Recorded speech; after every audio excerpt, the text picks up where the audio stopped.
tarde, boa noite, pessoal. Tudo bem com vocês? Espero que todo mundo esteja bem aí nesse período.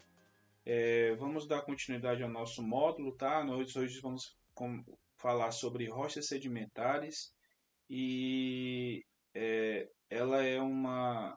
A gente vai comentar um pouquinho sobre ela antes de falar sobre intemperismos e rochas metamórficas, que vão ser temas das nossas próximas aulas. Tudo bem? A nossa aula hoje, os nossos livros eles vão estar disponíveis na biblioteca. A gente vai utilizar como padrão aqui básico de bibliografia o Para Entender a Terra no capítulo 5. Vou deixar lá na nossa pasta lá para vocês junto no Classroom algum material sobre eles. E também no Decifrando a Terra sobre o capítulo 9, tá? Que a gente vai falar sobre a parte de sedimentos e rochas sedimentares. Então, para a gente iniciar, a gente tem que definir um pouco sobre rochas sedimentares. A gente já viu um pouco sobre rochas metamórficas sobre rochas ígneas, e a gente vai comentar um pouquinho também aqui essa relação de definição de rochas sedimentares. Então, uma rocha, ele nada mais é do que uma rocha sedimentar, ela nada mais é do que uma rocha resultante da consolidação de um sedimento, ou seja, de um produto intemperismo que foi transportado e depositado, certo? Que derivou, tá, de rochas previamente existentes, como rochas ígneas, metamórficas e as próprias rochas sedimentares, e se acumulou em camadas em zonas de deposição, que a gente vai ver um pouquinho sobre isso, tá? Mas a gente imaginar que são zonas de deposição, como lagoas, lagos, rios e até nos oceanos, tá? E elas podem ser, e essas camadas elas são chamadas de camadas clásticas, detríticas ou terrígenas, que é uma das classificações de rochas sedimentares que a gente vai ver mais à frente. Então, uma rocha sedimentar é uma rocha formada, além de ser por detritos, tá?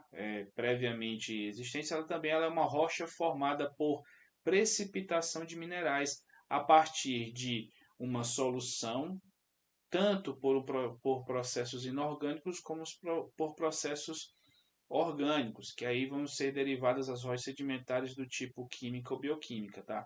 Essa relação de solução, ela é quando a rocha ela sofre um intemperismo, e nesse intemperismo ela vai sofrer um tipo de intemperismo chamado intemperismo químico. E esse intemperismo químico vai fazer com que os minerais que estavam presentes nas rochas previamente existentes eles sofram dissolução, é, e essa dissolução vai fazer com que ocorra a remoção de elementos íons desses minerais, como por exemplo cálcio, sódio, potássio, sílica, dentre outros elementos, que eles vão ser carregados em solução pela água, que é que vai carregar esses sedimentos, tá certo? Esses elementos dos sedimentos. E eles vão chegar até uma certa zona que eles vão se depositar, e a partir daí vai ocorrer a precipitação e formação de rochas sedimentares, que a gente vai classificar elas como também sendo do tipo química ou bioquímica, tá? Então, para a formação de rochas sedimentares, a gente vai ter que ela é trabalhada em alguns estágios, tá? De forma um pouco mais simplificada, certo?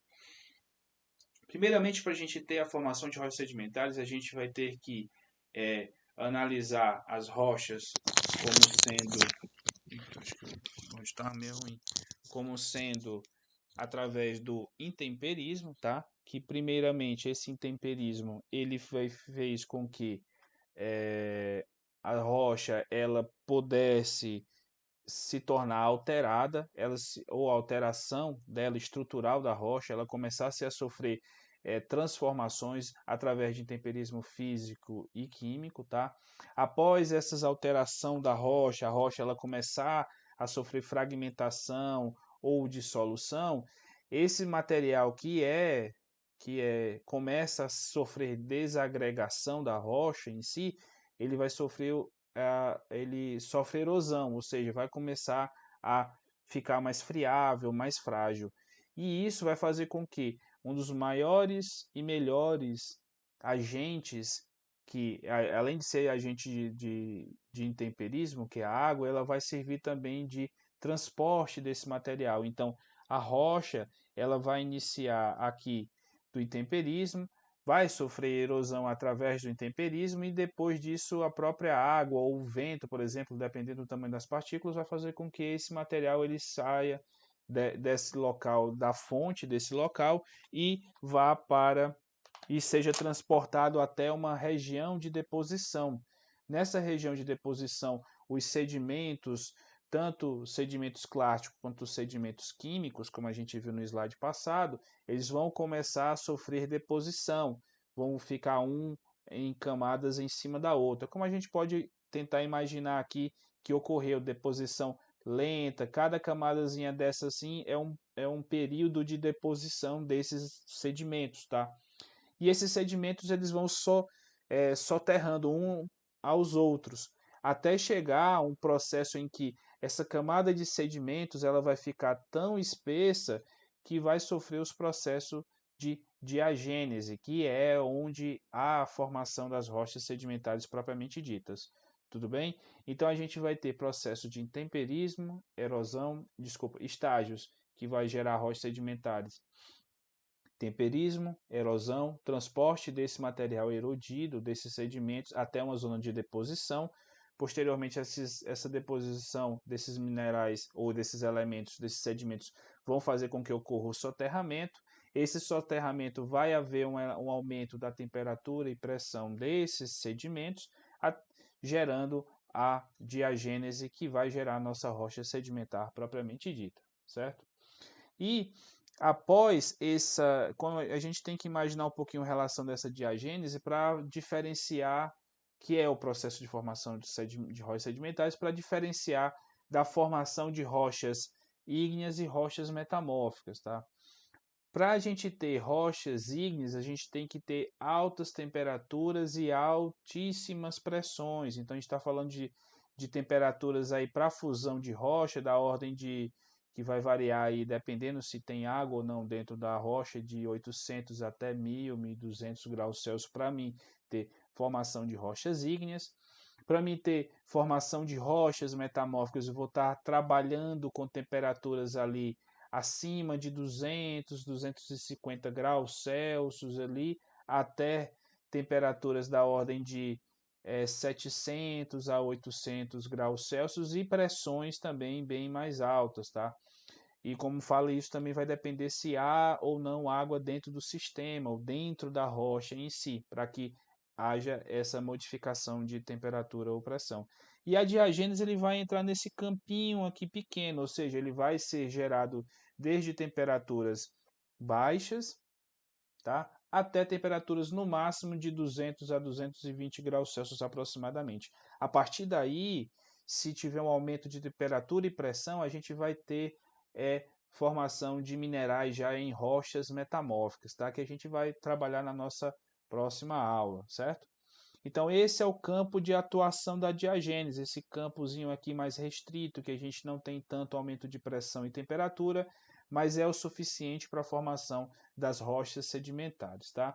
Então aqui é só um exemplo explicando aqui sedimentação, aumento dessa quantidade de sedimentos vai gerar diagênese, mas se essa soterramento gerar temperaturas e pressões muito mais altas, eu vou ter metamorfismo, tá? Que é até um tipo de metamorfismo que a gente vai ver nas nossas próximas aulas, tá? Então, conceitos básicos que a gente tem que ter aqui hoje que é para a relação de origem dos sedimentos, para a geração dos sedimentos que vão formar minhas rochas sedimentares, eu vou ter que ter o intemperismo, que ele é um processo de destruição da rocha-fonte. Eu vou ter que ter erosão, que ela nada mais é do que a fragmentação e disponibilidade dos sedimentos. Eu vou ter também que ter transporte desse material que foi intemperizado e erodido. E o transporte ele é a movimentação dos sedimentos. E eu vou também ter que ter a deposição desse material transportado, que nada mais é do que a sedimentação ou o repouso do sedimento dentro de uma bacia sedimentar, tá? E posteriormente, dentro dessa bacia sedimentar, eu vou ter que ter um aprofundamento ou um soterramento desses sedimentos que vão gerar que vão aprofundar esses sedimentos e vão elevar a temperatura e pressão durante os períodos de deposição, tá? E para me ter a origem das rochas sedimentares, eu vou ter que ter a diagênese, que nada mais é do que a transformação de sedimento em uma rocha sedimentar, através do aumento da carga, que vai gerar um aumento de pressão e um aumento de temperatura, e com isso vai fazer com que ocorra a redução do volume. Esses sedimentos vão ficar cada vez mais compactados e posteriormente você vai sofrer a litificação e geração de rocha sedimentar. Tudo bem? Então vamos lá. Dentro do estágio de formação das rochas sedimentares, aqui de uma forma esquemática, nós observamos aqui que, primeiramente, no alto das montanhas, assim, uma forma esquemática da gente visualizar isso, seria que nos altos das montanhas, vamos imaginar que as montanhas ali próximas à Serra da Ibiapaba aqui do lado, tá? Que a gente está falando aqui em Crateús, mas a gente vai falar de outras serras, como por exemplo Guaramiranga, é, Serra da Meruoca, lá próxima a Sobral, e dentre outros, ali em Itapajé. Então, nessas regiões são regiões em que vão ser propícias a ocorrer a erosão de material, por conta de ação de água da chuva, por exemplo. Mas dependendo de regiões locais, eu posso ter ambientes que vão ser mais propícios a ter intemperismo químico, que é físico, por exemplo, como por exemplo em geleiras e Alpes, que tem baixíssimas temperaturas, e eu vou ter amplitudes térmicas altas, que vai ocorrer a fragmentação desse material, ou ele pode ser por intemperismo químico por ação das chuvas. Tá? A gente vai ver isso com mais detalhe em outra aula. Mas o intemperismo ele vai causar a erosão desse material, né? Ele vai começar a ficar mais friável, vai começar a ser erodido, e depois eu vou ter transporte desse material, que pode ser através dos rios, certo? Ou por geleiras, tá? Ou através dos ventos. Isso vai depender do tipo de material. E ele vai chegar até regiões em que eu vou ter deposição, como por exemplo, pode ser em zonas em ambientes de lagos, ou propriamente dito aqui em zonas no mar, por exemplo, tá? Em regiões deltaicas, como por exemplo o delta do Parnaíba, delta desses principais rios, aí delta do rio Cocó, aqui lá próximo a Fortaleza, tá? Dentre outros rios, por exemplo. E essa deposição nesses bacias sedimentares vão gerar um espessamento das minhas camadas, ou seja, vai ocorrer um soterramento delas, e com isso eu vou ter um espessamento. Esse espessamento vai fazer com que as rochas ou sedimentos que estão nas zonas mais profundas vão sofrer processos de agenéticos que vai gerar a formação das rochas sedimentares, tá? Esses processos de agenética vão elevar a temperatura e a pressão da rocha, diminuindo os poros e fazendo com que essa rocha fique cada vez mais compacta e forme a rocha sedimentar propriamente dita. Tudo bem? E para a gente dar uma visualizada como é que seria essa relação, nós primeiro temos que observar que a erosão ela de uma rocha aqui, por exemplo, imaginar uma rocha matriz aqui, essa erosão vai fazer com que ocorra a deposição desse material dentro de uma região que vai sofrer, que tem uma relativa subsidência, uma bacia sedimentar. A partir do momento que esse material que foi sofrendo erosão, ele vai se depositando cada vez mais, ele vai haver um soerguimento, vai ter que haver um balanceamento desse material. Então, se eu tenho uma grande quantidade de material aqui, uma baixa quantidade de material aqui nessa posição, por exemplo, eu vou ter essa área ela está soerguida e essa aqui sofreu uma subsidência, a erosão desse material que está aqui, que vai para minha zona da minha bacia sedimentar aqui, dessa minha bacia sedimentar, vai fazer com que ocorra uma maior subsidência, um maior acúmulo de sedimentos. Isso vai fazer com que ela sofra um processo de subsidência, uma descida desse material, tá?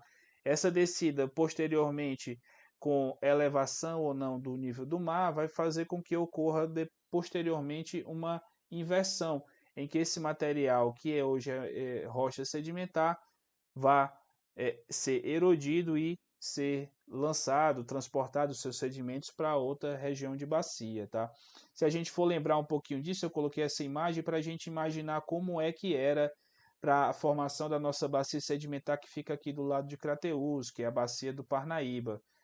Para que ela tenha sido formada, anteriormente eu tinha que ter tido rochas bem mais altas, espessuras de camada de rochas metamórficas e ígneas e metamórficas que erodiram para essa bacia. E hoje ela está a uma altitude de aproximadamente 700 a 800 até 900 metros de altura em relação ao nível do mar. E a gente consegue observar essa relação em si hoje, tá certo? Mas para a gente falar disso, para a gente terminar essa parte um pouco mais de conceitos básicos de rochas sedimentares, a gente vai falar um pouquinho sobre os ambientes. Quais são os tipos de ambiente de rochas sedimentares? Então, quando a gente fala sobre ambientes de rochas sedimentares, são as zonas onde esse material ele pode formar as rochas sedimentares, ou seja, geralmente é a bacia sedimentar, ou aonde esse material ele vai sofrer deposição, tudo bem? Então, a gente tem ambientes para formação de rochas sedimentares, ambientes lacustres, ambientes glaciário, né, que seria relacionado a geleiras e a ambientes de baixa temperatura em gelo, né? Nós temos ambientes eólicos, como formação de dunas, por exemplo, ambientes de estuário, ali próximo às zonas onde ocorre onde eu tenho estuários corais, entre outros, tá? Regiões aqui de ambiente de mar raso e de mar profundo, tanto ambiente de mar raso como mar profundo, também são ambientes de formação de rochas sedimentares. Em ambientes litorâneos, como nas praias, beiras das praias, também eu posso ter a formação de rochas sedimentares, como, por exemplo, os beach rocks, que a gente vê de vez em quando em algumas praias quando a gente passeia por aí. E também eu posso ter a formação de rochas sedimentares em ambientes fluviais. Então, com um apanhado desses aí, a gente tem ambientes que vão estar relacionados a faces continental, que vão ser relacionados a ambientes fluviais, torrenciais, glaciais, lacustres e eólicos. Eu vou ter faces de transição relacionados às zonas estuárias, que é uma transição entre terra e mar, tá? Deltaica e lagunar. E também eu vou ter faces marinhas que vão gerar tanto no litoral aqui na região de praia, como região abissal, que é a região mais profunda, e batial, que é na região dos taludes, tá? E também regiões neríticas que vão estar relacionadas à plataforma continental, certo? Lembrando que a plataforma continental é essa zona mais próxima da superfície aqui, abaixo do nível do mar, e que vai a profundidades até de 30 a 100 metros de profundidade. Posteriormente, eu tenho uma quebra, uma grande queda nelas de alta inclinação, que é o nosso talude, e a parte de baixo desse talude é onde eu vou ter a minha região de zona abissal, tá? Lembrando que a zona abissal é onde eu tenho ali as minhas rochas do tipo, tanto além de ter sedimentos, tá? Mas lembrando ali do pré-sal, por exemplo, aquelas histórias do pré-sal que a gente já ouviu falar, e também a nossa crosta oceânica, ela está na região abissal do nosso planeta, tudo bem? Nas regiões marinhas do nosso planeta. E após a gente verificar essa diversidade de ambientes sedimentares para a formação de rochas sedimentares, a gente vai ter que falar, e também vimos os conceitos iniciais da formação de rochas sedimentares, da origem dos seus sedimentos, tá? A gente vai falar um pouquinho com base nisso da classificação das rochas sedimentares. Em questões um pouco mais simples, as rochas sedimentares elas podem ser classificadas em rochas detríticas, tá? Ou rochas químicas, de forma mais simplificada. As rochas detríticas, ou também terrígenas, em alguns livros vocês vão ver, ou também rochas clásticas, tá certo? Também vocês vão ver esses termos assim, são rochas formadas pelo acúmulo e a litificação de detritos, ou seja, de partículas sólidas transportadas pelos agentes tanto de água, vento ou gelo, tá?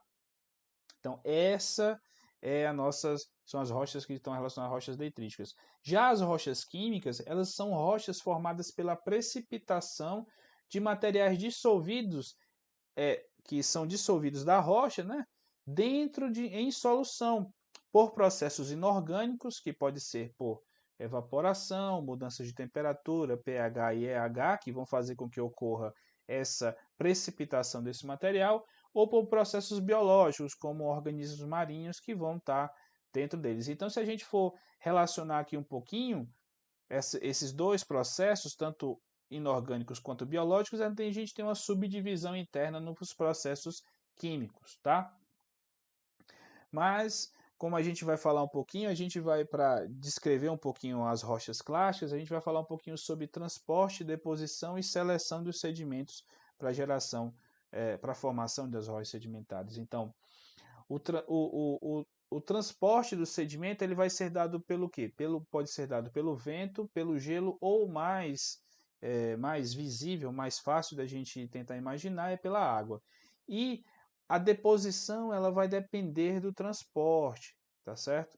Então, para mim ter um determinado tipo de rocha, por exemplo, rochas clásticas, o transporte ele que vai levar esses sedimentos até a zona de deposição, se ele for água torrenciais, ele vai conseguir carregar sedimentos de vários tamanhos, os sedimentos clastos, lá do tamanho de seixos, matacões, blocos, dependendo da quantidade. Quem já viu ali alguns vídeos aí no YouTube por aí da vida, ou até no Instagram de Lahar, eu vou até postar um aqui que vocês depois eu vou mandar enviar para vocês, tá? Que levando blocos bem grandes de sedimentos, tá? De clastos, de conglomerados que podem ser levados. O vento, por exemplo, não tem capacidade de levar, por exemplo, um sedimento do tamanho de um celular. A não ser que seja tufão, furacão, que isso raramente a gente acontece, mas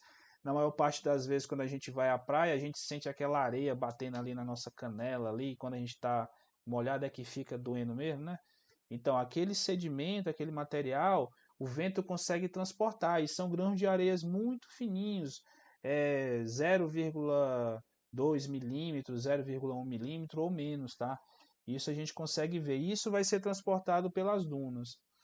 E o gelo, por exemplo, ele tem uma capacidade, por ele ser relativamente bem abrasivo nas geleiras, eles vão fazer com que transporte de material também de diversos tamanhos, tanto pequeno quanto materiais grandes, tá?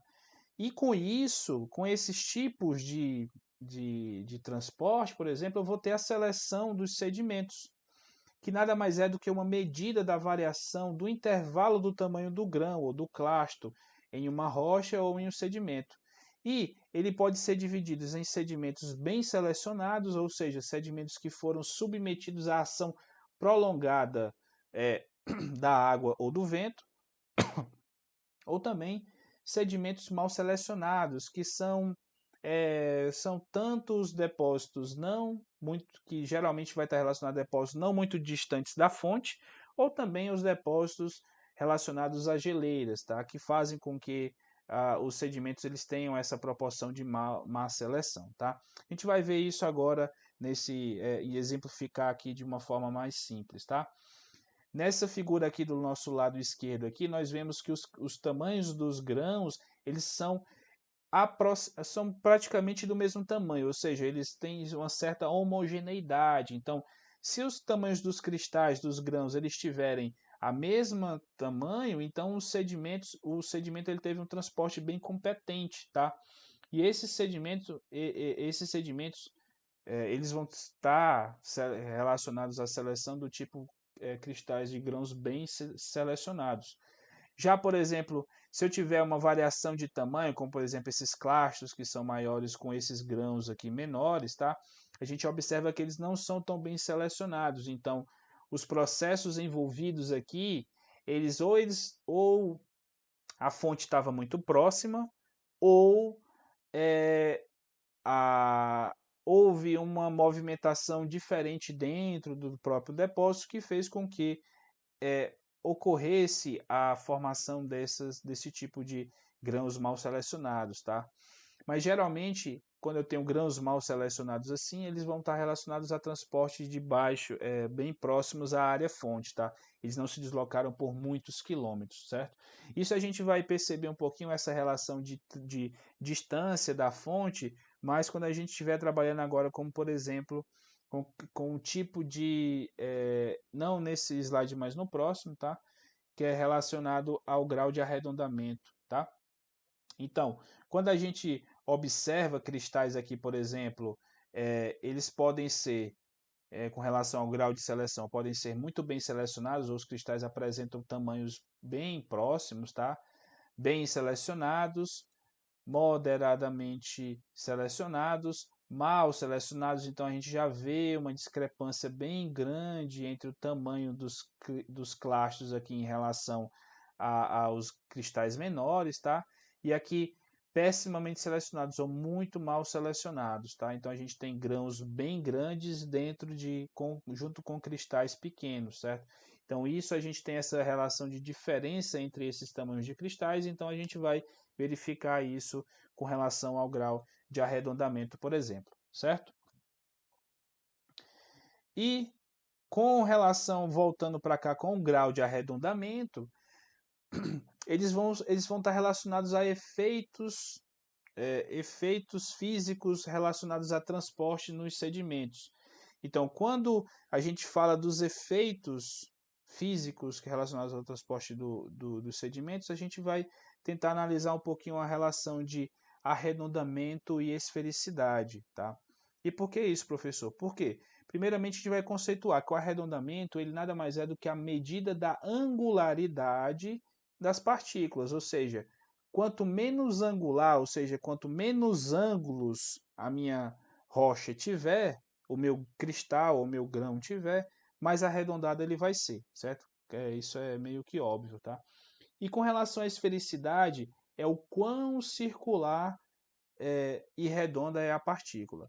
Então, a relação de selecionamento do material, arredondamento dos cristais e esfericidade também dos cristais, eles crescem com o transporte, ou seja, quanto mais distante da fonte, quanto mais tempo esse material foi transportado, quanto mais água ou mais vento agiu para transportar esse material por zonas mais longe, distâncias maiores, mais distantes da área fonte, maior será esses parâmetros citados, tudo bem? Então vamos lá. Esse aqui é um exemplo com relação ao grau de arredondamento do material. Na letra A, B e C, a gente observa cristais bem angulosos, né? Então a gente vê que os cristais eles não tiveram não tem um bom grau de arredondamento, certo? Eles são bem angulosos em si, certo? Principalmente os da letra A, que eles são mais angulosos. Então, isso quer dizer o quê? Que quando eu tenho transporte muito próximo da fonte, então se eu tiver, por exemplo, a 100, 50, 100 metros, ou bem próximo à região onde está saindo esses sedimentos, eu vou ver cristais dessa forma aqui. Mas à medida que eu me distancio mais, esses transportes vão sendo carregados cada vez para zonas mais longe da área. Esses cristais eles vão batendo um com o outro e eles vão se arredondando cada vez mais, arredondando cada vez mais e sofrendo cada vez mais. Cada pedacinho, fragmento desses aqui, eles vão se arredondando, vão quebrando e sendo arredondados cada vez mais, tá certo? A gente consegue ver zonas que eles vão ser de muito angulosos aqui nessas zonas, aqui é muito bem arredondados aqui, por exemplo, nesse modelo aqui, certo? Então, a gente vê cristais que eles são bem esféricos mas eles também são bem arredondados, tá? Então a gente vê eles essas faces arredondadas, desculpa. Isso a gente observa bem que um cristal ele vai batendo no outro, um grão ele vai batendo no outro. Isso vai fazer com que ocorra o arredondamento desses cristais cada vez mais, tá? E aqui a gente observa também a relação de distância do transporte. Por exemplo, um cristal aqui de um feldspato, por exemplo, quando ele está próximo da área fonte, ele tem uma forma bem irregular, tá? Por exemplo, se a gente pegar uma marreta e pegar uma rocha e bater nela, ela vai ficar com feições angulosas na rocha, queira ou não queira. Então, à medida que você pega a rocha e vai batendo com um martelinho ali nas pontas dela, as pontazinhas vão quebrando, eles vão criando um certo arredondamento, tá? Só que quando a gente fala de transporte de sedimentos, a água ela vai fazer com que a amostra ela gire, ela rotacione muito, né? Cada vez mais. E essa rotação vai fazer com que, à medida que ela bata em outros cristais, ela vá se arredondando, tá? Cada vez mais.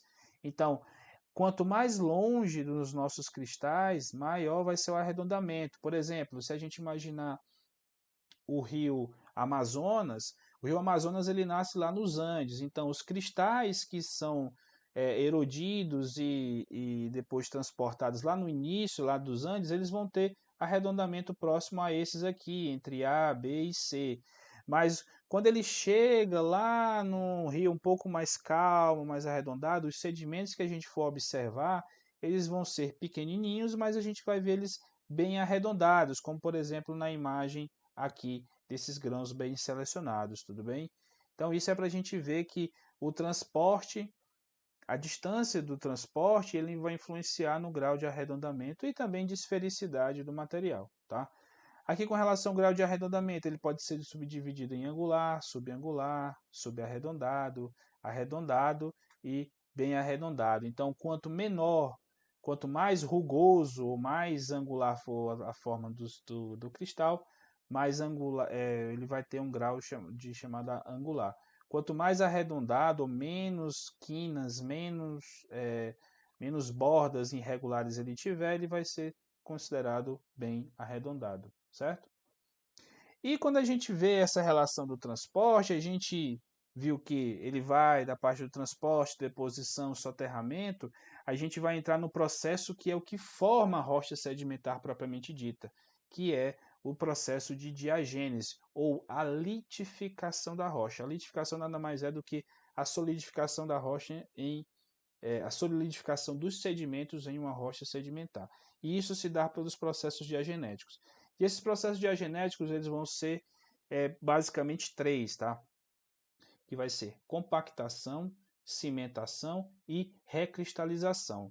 A compactação ela vai fazer com que ocorra a redução dos poros. Então, por exemplo, argilas e lamas que contêm geralmente em torno de 60% de água, elas vão ficar com 10% depois da compactação. Então, a gente vai ter uma redução de tamanho de onde esses sedimentos eles vão estar sendo compactados, tá? Posteriormente a isso, eu vou ter a sedimentação, ou até às vezes concomitantemente com a compactação. Isso vai depender da profundidade, tá? Então, para mim ter uma maior compactação, eu vou ter que ter uma maior profundidade desses sedimentos. E também a sedimentação vai ser nesse mesmo sentido. Mas a cimentação, ela nada mais é do que uma precipitação química de material mineral, geralmente da própria rocha, do próprio sedimento que está lá sendo gerado a rocha sedimentar entre os grãos. Então, esses sedimentos, essa cimentação, essa precipitação química que vai gerar esse cimento, ele pode ser sílica, pode ser carbonato de cálcio, ou também pode ser o ferro propriamente dito. E esse vai transformar o sedimento em uma rocha dura. Então, a cimentação ele vai unir esses grãos, vai fazer com que esses grãos eles fiquem cimentados, né, ou colados um no outro, tá? E esse cimento ele pode ser de sílica, cálcio, carbonato de cálcio ou óxido de ferro, certo? E a recristalização nada mais é do que a formação de novos cristais ou de recristalizar ou os próprios cristais que estavam lá eles podem sofrer processo de recristalização devido ao aumento da temperatura e da pressão ali dentro, certo? Com o soterramento e isso, para a gente ter uma ideia, a média é que aproximadamente para cada quilômetro de sedimentos que eu tenho, eu vou ter um aumento de 30 graus Celsius. Isso proporcionalmente é que, como se eu elevasse 1 grau Celsius para cada 33 metros de camada de sedimento, aproximadamente. Então, se eu tiver aproximadamente ali 300 metros de profundidade, 330 metros de profundidade de sedimentos, então eu vou ter ali pelo menos ali um aumento de 10 graus ali na temperatura.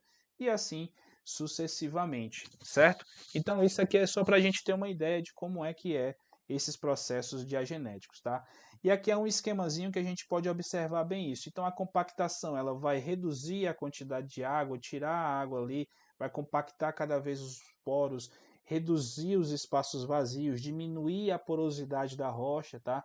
Lembrando que muitas das rochas sedimentares do tipo detrítica, na classificação dendríticas ou terrígenas ou siliciclásticas ou clásticas, como a gente vai verificar, elas vão estar, quando ela tem uma porosidade relativamente mais alta, elas servem de aquífero, tá? Que a gente vai ver isso nas nossas aulas mais à frente, tá? Depois disso, dessa compactação e redução, eu posso ter recristalização, formação de novos minerais e também da própria cimentação ao redor dos cristais, que vão estar relacionados àqueles 3 tipos de sedimentos lá que a gente viu, né? E com isso eu vou ter a minha litificação da minha rocha, ou seja, a formação da minha rocha propriamente dita, tá? E a litificação é que eu vou ter aqui, esqueci de colocar aqui, a rocha sedimentar propriamente dita, certo? E quando eu tenho a minha rocha sedimentar propriamente dita, eu vou ter os componentes das minhas rochas sedimentares. E quais seriam esses componentes das rochas sedimentares que a gente consegue visualizar quando a gente observa uma rocha sedimentar propriamente dita? A gente vai ver o arcabouço, que é o que geralmente é o que dá o nome à rocha, tá? É os grãos de minerais que vão dar o nome à rocha. Por exemplo, quando a gente fala de arenito, que é um tipo de rocha sedimentar que a gente vai ver daqui a pouco. Ela é uma rocha que apresenta uma maior quantidade de grãos na fração areia, tá? Que vai variar aí 2 milímetros até 0,6 milímetros aproximadamente, tá? Eu vou ter também a minha matriz, certo? A matriz nada mais é do que uma quantidade um pouco menor aqui do que um pouco menor de grãos mais finos. Por exemplo, se eu tenho grãos na fração areia, a matriz ela vai ser os grãos que vão estar ali na fração silt e argila, uma fração mais fina do que a areia, tá? E eu vou ter também posteriormente o cimento. E essa matriz ela vai estar entre a rocha, junto com o cimento em si, ou pode estar separado, o cimento e o arcabouço, ou pode estar um pouquinho separado, tá? Não necessariamente o esquema é esse, tá certo? E eu também vou ter o cimento, que é o que vai unir isso aí tudo, que é o que vai juntar todas esses grãos de cristais de rocha, de grãos de sedimentos, tudo bem? E para a gente finalizar essa parte da nossa aula aqui, a parte 1 de rochas sedimentares, a gente vai falar um pouquinho sobre os tipos de estruturas que a gente consegue observar mais facilmente em rochas sedimentares quando a gente anda por aí ou dá uma passeada, tá? E consegue identificar em avaliação de estudos geológicos, tá certo? Ou estudos de estruturas em que, por exemplo, a gente for construir algum empreendimento ou qualquer material que seja, tá? O primeiro que os mais básicos seriam observados são muitos, tá? A gente, em geologia há uma ciência só para rochas sedimentares, mas aqui a gente vai falar de algumas de forma mais sucinta. Primeiro vão ser estratificação plano-paralelas, estratificação cruzada, marcas de onda, gretas de contração, impressão de gotas de chuva e também os próprios fósseis em si, certo? Então, quando a gente fala sobre estratificação, a gente está falando sobre acamamento, ou seja, é como se uma camada ficasse em cima da outra. O termo correto que a gente chama é estratificação, tá? E as estratificações eles podem ser plano paralelas, ou seja, uma em cima da outra, como se fosse um livro, tá? Um em cima da outra, página por página, ou eles podem ser do tipo cruzadas, em que uma cruza a outra, tá? Cada um é formado em ambientes diferentes. Por exemplo, ambientes sedimentares diferentes, deposição diferente. Ambientes plano-paralelos, geralmente eu vou estar com águas calmas, tranquilas, em que o sedimento ele vai e em regiões em que o mar ou a água de lagos eles não sofrem tanto turbilhamento nem movimentação, intrusão de outras águas e outros sedimentos em por outros ambientes, tá? Outros locais. Então, a águas calmas vai ocorrer a deposição cada vez mais desses sedimentos, que eles vão ficar plano, paralelos um em relação ao outro. Já em estratificação cruzada, por exemplo, eu tive um período que houve a sedimentação em um determinado sentido, posteriormente o rio pode ter mudado a sua posição, como por exemplo em rios meandrantes, certo? A posição dos sedimentos eles mostraram de uma deposição de um ângulo diferente, então eu vou ter essa estratificação cruzada, tá?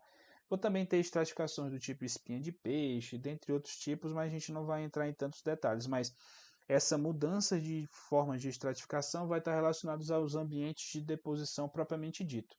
Tudo bem? Outros tipos de estruturas sedimentares são as marcas de onda, tá? As marcas de onda, como por exemplo a gente pode observar em sedimentos aqui, em regiões aí próximas, aí quem já andou em Lençóis Maranhenses ou próximo à praia lá em que a maré está baixando, ali que você observa umas marcazinhas de onda, tá? Principalmente quando a praia ela é bem plana, tá? Bem tranquila. A gente consegue observar essas marcas de onda. E quando há o soterramento dessas marcas de onda, elas podem sofrer processos de diagênese e gerar rocha sedimentar, tudo bem? Formando essas marcas de ondas aqui, certo? Esse sedimento também pode, essas marcas de onda podem ser também relacionadas a vento também, dá para ser observado também, mas geralmente é por transporte de água, tá? Outro tipo de estrutura são as gretas de contração em uma rocha sedimentar. Geralmente, para mim ter essa formação dessas gretas de ressecação, elas vão estar relacionadas a uma rocha sedimentar que tem uma grande quantidade de argila, ou seja, grãos detríticos na fração argila, muito fina. Então, eu vou ter a formação dessas gretas de ressecação. Isso ocorre porque quando essa argila, como ela tem uma grande quantidade de água na sua composição, à medida que essa água ela vai evaporando, a argila ela não é tão expansiva, ela começa a se contrair, e ela se contrai geralmente nessa forma, formando essas gretas aqui, esses espaços vazios, tá? Alguns são hexagonais, outros são mais quadrados, isso depende muito de como foi essa forma de evaporação da água, tá? E outras marcas de rocha, outras marcas sedimentares são a presença de fósseis, tá? Restos de tronco de árvore ou iquinofósseis que foram rastros de fósseis que andaram na superfície de lagos antigos, por exemplo, ou morreram por lá, em que dá para se observar isso, tá? Existe algumas ocorrências até na formação Tianguá, que foi estudada por alguns colegas meus, doutorado em si, que eles apresentaram uma fauna gigantesca, uma grande fauna relacionada somente com iquinofósseis, com marcas de fósseis nessas regiões, tá? Aí no Rio Poti, na região de Crateús, é observado, e também na região de Viçosa do Ceará, divisa com Piauí, também é observado esses tipos de iquinofósseis, tudo bem? E, pessoal, quem quiser dar uma pausa, vamos parar por aqui, tá certo? Que aí na sequência aqui, a gente vai falar um pouquinho sobre a classificação de rochas sedimentares propriamente dito, para a gente dar um término na nossa aula, tudo bem? Eu vou continuar aqui, mas podem dar uma pausa aqui e voltar daqui a pouco. Bem, vamos retornar aqui nossa continuação da nossa aula e vamos falar um pouquinho sobre classificação de rocha sedimentar. Então, como a gente viu nos slides anteriores, as rochas sedimentares podem ser classificadas em detríticas, ou como eu já falei, terrígenas, clásticas, siliciclásticas, depende, em alguns livros vocês vão ver essas definições, ou pode ser do tipo química. Cada um vai estar relacionado, ao acúmulo e litificação de detritos, e o outro vai estar relacionado à precipitação química de materiais dissolvidos em solução, que estavam dissolvidos em solução, certo? Então, para a gente começar, com relação às rochas sedimentares na sua classificação detrítica, elas vão estar relacionadas, primeiramente, ela vai ser baseada no tamanho das partículas. E com base no tamanho das partículas, de uma forma mais simplificada aqui em rochas sedimentares, elas vão estar relacionadas ao tamanho dos grãos, tá? E elas podem ser do tipo conglomerado, brecha, arenito, siltito, folheiro e argilito, tá? Então, quando a gente observa uma rocha sedimentar detrítica, a gente consegue observar os cristais do arcabouço bem formados, grande quantidade de cristais do arcabouço, e a maior parte desses cristais do arcabouço ele apresentam tamanhos maiores do que 2 milímetros, eu vou chamar essa rocha ou de conglomerado ou de brecha, tá? Qual é a diferença entre esses dois, professor? O conglomerado, ele é uma rocha sedimentar detrítica em que os fragmentos eles são bem arredondados, tá? Então eles têm os cristais com essa forma arredondada. Já quando a gente chama ela de brecha, é porque os cristais, os fragmentos eles são bem angulosos, tá? Então no conglomerado, com relação à questão de transporte, eles foram transportados por grandes distâncias. Já a brecha, ela é bem próxima da área fonte, tá? Então isso é quando a gente fala sobre conglomerado ou brecha, tá? Quando a gente fala na fração média ali, que vai variar entre 2 milímetros e 1,16, né, que dá 0,064, né? A gente vai ver que ela pode ser um do tipo arenito, tá? E o arenito, ele geralmente ele tem uma quantidade de minerais silicáticos, principalmente o quartzo, tá? Que é um mineral resistente, tem uma dureza 7, tá? Conforme vocês viram lá sobre a parte sobre minerais, então ele é um mineral bem resistente que é encontrado em abundância nas rochas ígneas e metamórficas e também em rochas sedimentares. Muitas praias são, a maior parte dos cristais são cristais de quartzo, tá? Com aquela areia branquinho amarelinha, tá? A gente vê bastante isso. Quando eu tenho uma grande quantidade desse mineral, de grão de quartzo na areia, e ela gera uma rocha, eu vou ter uma rocha chamada arenito, que vai ter essa granulometria.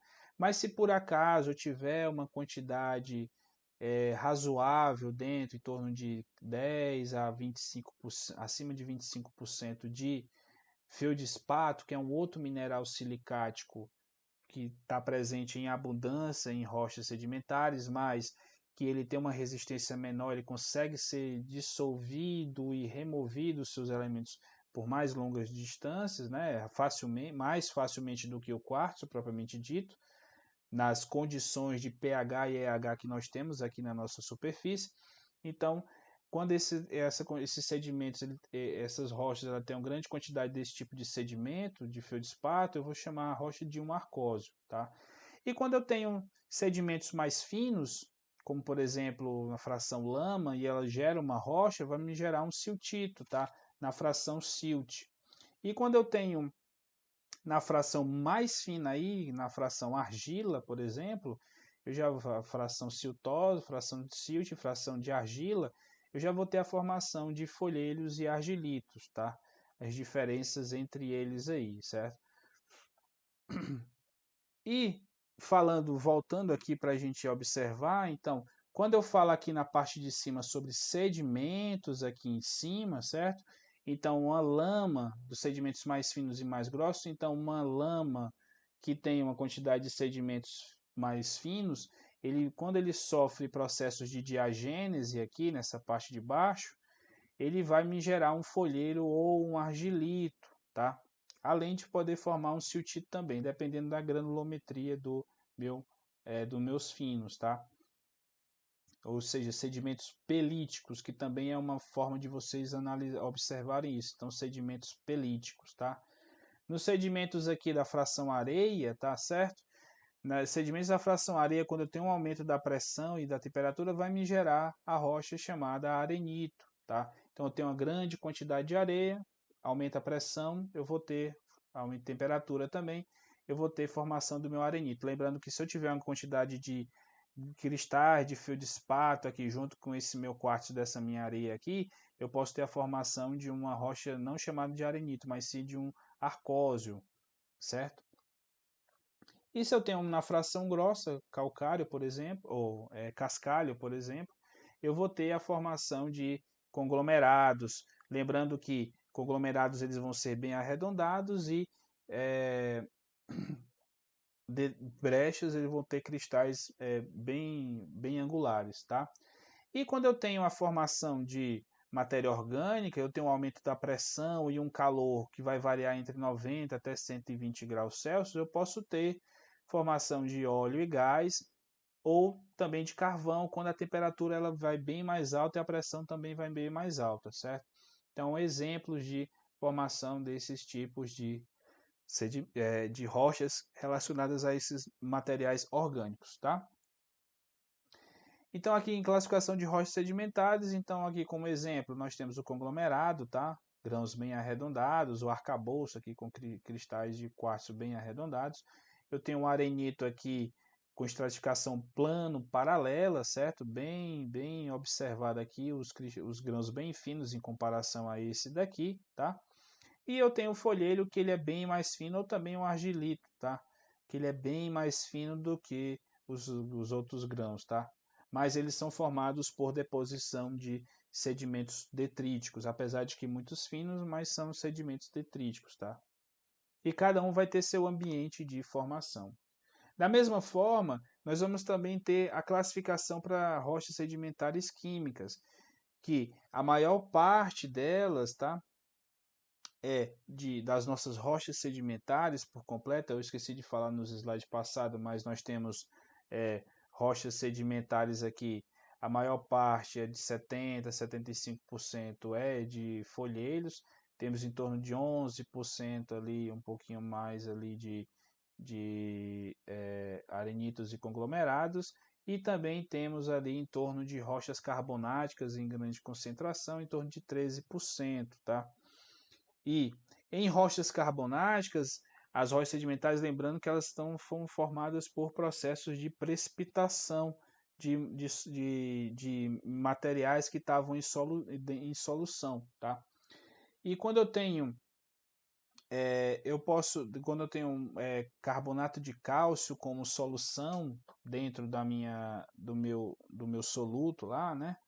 Quando ele está em solução e quando eu precipito ele pode gerar calcários cristalinos, que é um tipo de rocha sedimentar, ele pode gerar travestinos, pode gerar coquinas e também pode gerar calcário fossilífero, dependendo se há ou não fósseis dentro desse ambiente, tá? Então, ambientes para se gerar rochas sedimentares químicas são ambientes em que as zonas de deposição elas são bem calmas e bem tranquilas, como um mar raso, em que não há tanta deposição assim desses sedimentos, tá?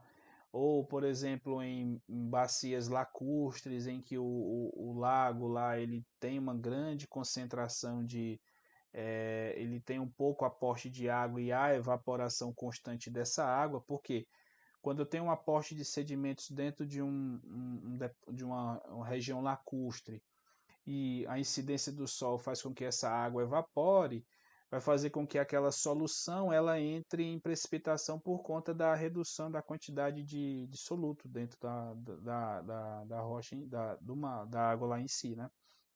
Isso vai fazer com que ocorra um aumento da concentração desses elementos e posteriormente haja a precipitação, certo? Além do mais, eu posso ter a formação de quando o meu sedimento, o meu material que está dissolvido dentro da minha solução lá é sílica, por exemplo, relacionada ao quartzo, eu vou ter uma rocha cristalina muito fina que a gente chama ela de silexito ou de chert. Já se eu tiver na minha solução a gipsita, né, o gipso, na verdade, né, que é o nosso gesso, certo?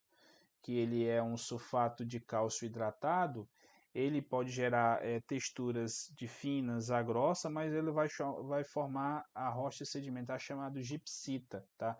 Em que a região de Pernambuco ali, né, e da região da bacia do Araripe, ela é bem rica nesse tipo de mineral, tá?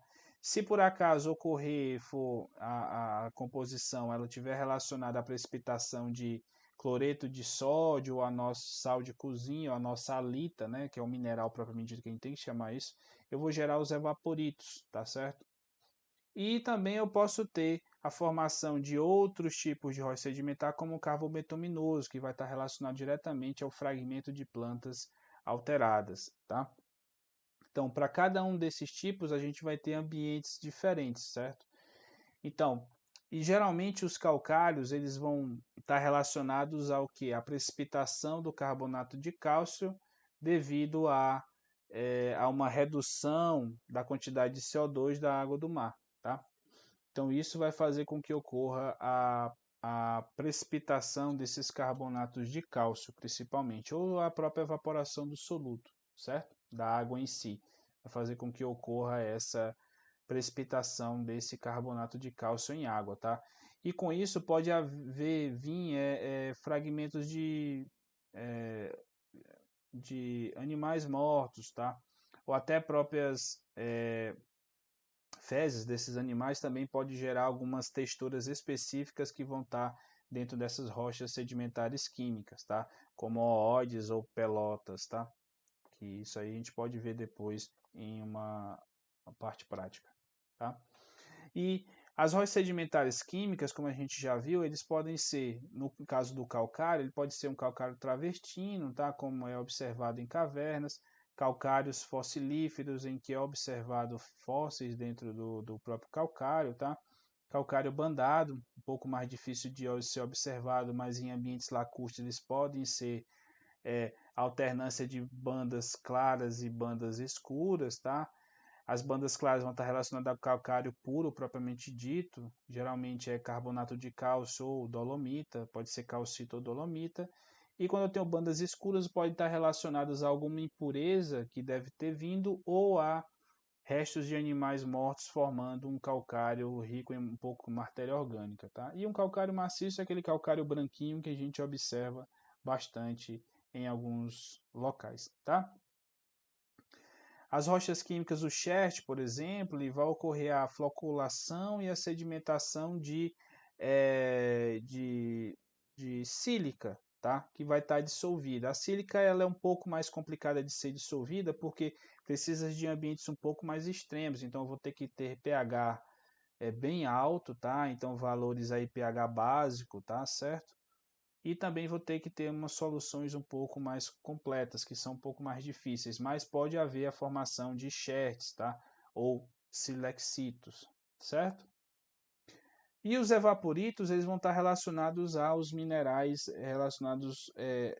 vão estar relacionados à evaporação, claro, mas principalmente de sais, como por exemplo, a halita, que é um cloreto, tá? Um dos halogenetos, tá? Que é uma das classificações de minerais, tá? Ou pode ser silvita, ou pode ser florita, silvita ou halita, tá? Dentre esses aqui. E isso vai ocorrer devido à formação da evaporação da água, onde eles se encontravam dissolvidos, tá? Então são característicos de ambientes secos e quentes, certo? Então nessas zonas ocorreu a evaporação mais alta e nós tivemos a formação desses ambientes, tá? Aí alguém me pergunta, professor, mas eu ouvi falar que tem uns evaporitos ali acima da camada ali na camada do pré-sal. Você ouviu falar?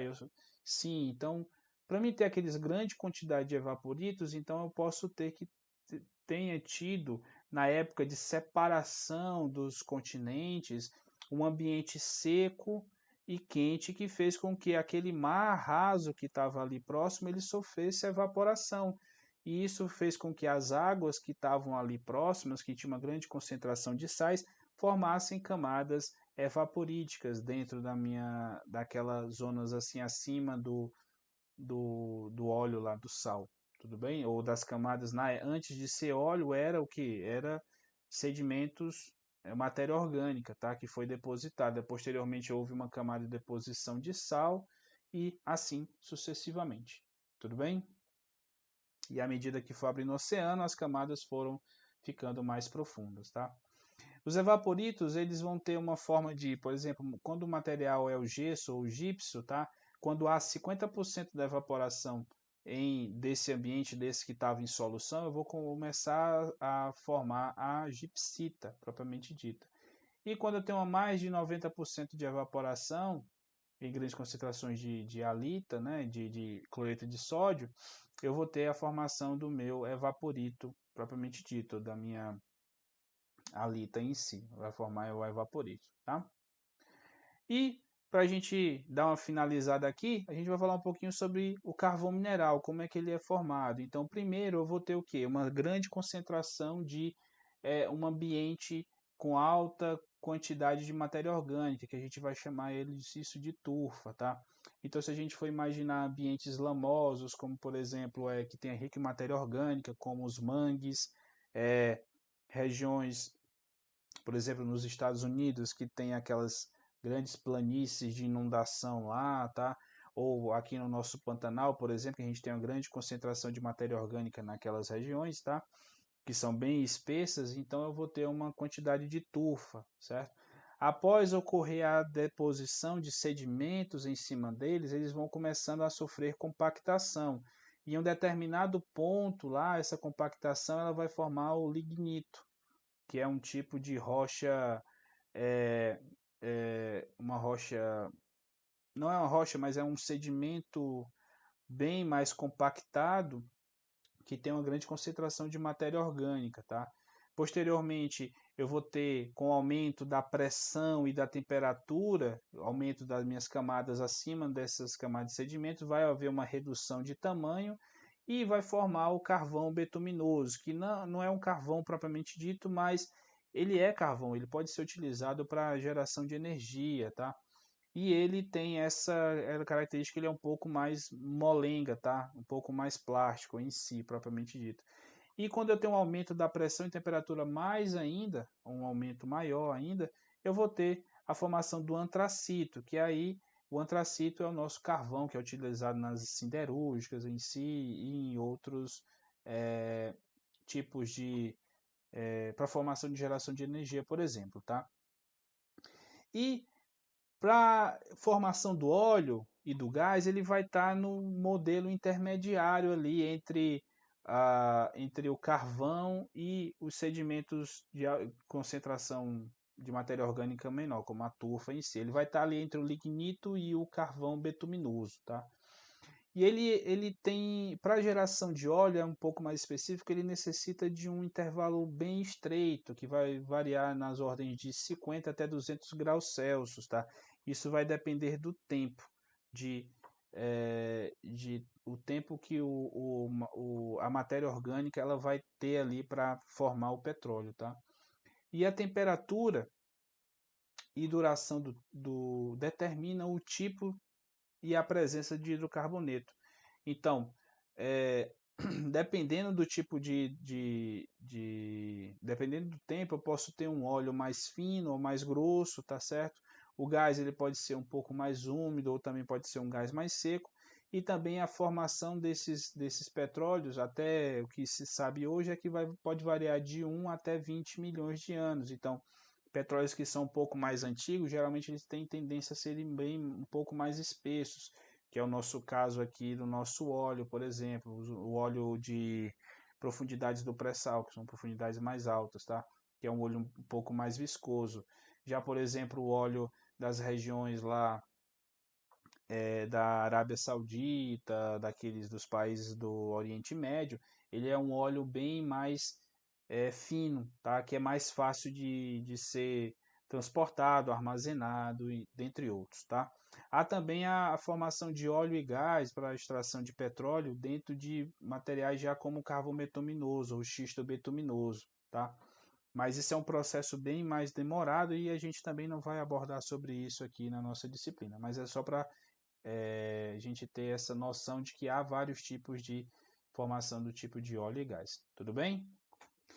Então, pessoal, a gente fica por aqui hoje. Na nossa próxima aula, nós vamos estudar sobre rochas metamórficas, tá certo? E também vamos estudar na aula seguinte sobre o intemperismo, tá? Então, um forte abraço a todos e até a nossa próxima aula.